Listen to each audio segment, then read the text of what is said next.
रामायण काल में माता सीता को अग्नि परीक्षा केवल एक बार देनी पड़ी थी, लेकिन ईवीएम है कि उसको हर इलेक्शन के बाद में अग्नि परीक्षा देनी ही पड़ती है, साबित करना पड़ता है।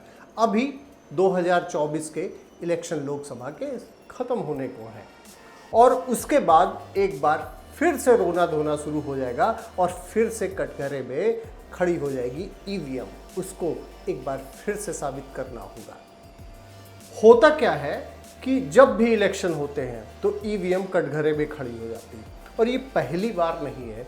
आइए अब हम जानते हैं कि ईवीएम का इतिहास क्यों था, क्यों शुरू से ही ईवीएम कंट्रोवर्शियल होती। 1982 में 1982 में केरल में विधानसभा के उपचुनाव थे और उसमें एक विधानसभा में 84 जो पोलिंग स्टेशन थे उसमें 50 में ईवीएम का प्रयोग पहली बार इलेक्शन में ऐसा किया गया था। लेकिन उसी के बाद में कंट्रोवर्सी हो गई और लगातार हाई कोर्ट के बाद में सुप्रीम कोर्ट तक मामला पहुंचा था और सुप्रीम कोर्ट ने 50 पोलिंग स्टेशन पे री इलेक्शन का ऑर्डर किया था। ये लैंडमार्क जजमेंट था।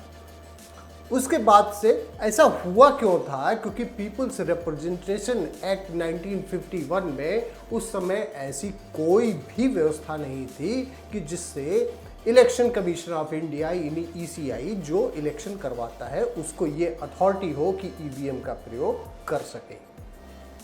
लेकिन 1989 में इसमें एक आम सहमति सभी पार्टियों में बनी और जो पीपल्स रिप्रेजेंटेशन एक्ट था उसमें बदलाव किए गए, अमेंडमेंट किया गया और संशोधन करने के बाद में 1989 में फिर जाके इलेक्शन में ईवीएम का प्रयोग हुआ।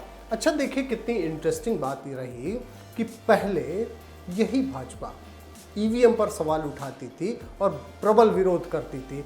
आज भाजपा पर सवाल उठ रहे हैं और ईवीएम को कटघरे में खड़ा कर दिया जाता है। कुल मिला के इलेक्शन जो होता है उसमें जो भी पार्टी हारती है वह यह नहीं विश्लेषण करती, एनालिसिस नहीं करती कि उसकी हार हुई क्यों। वो विश्लेषण ये करने लगती है और आरोप ईवीएम के ऊपर लगाने लगती है। 1989 में पीपल्स रिप्रेजेंटेशन एक्ट में 61A ये धारा जोड़ी गई। उसी के बाद से ईवीएम के थ्रू इलेक्शन होने लगे जो अभी तक कंटिन्यू है। अच्छा इसकी ज़रूरत क्यों पड़ी, इस पर हम विचार करें तो आपको ध्यान होगा कि पहले जो इलेक्शन होते थे उसमें बूथ कैप्चरिंग की बहुत ही ज़्यादा संभावनाएं होती थी, बूथ कैप्चरिंग जम के होती थी।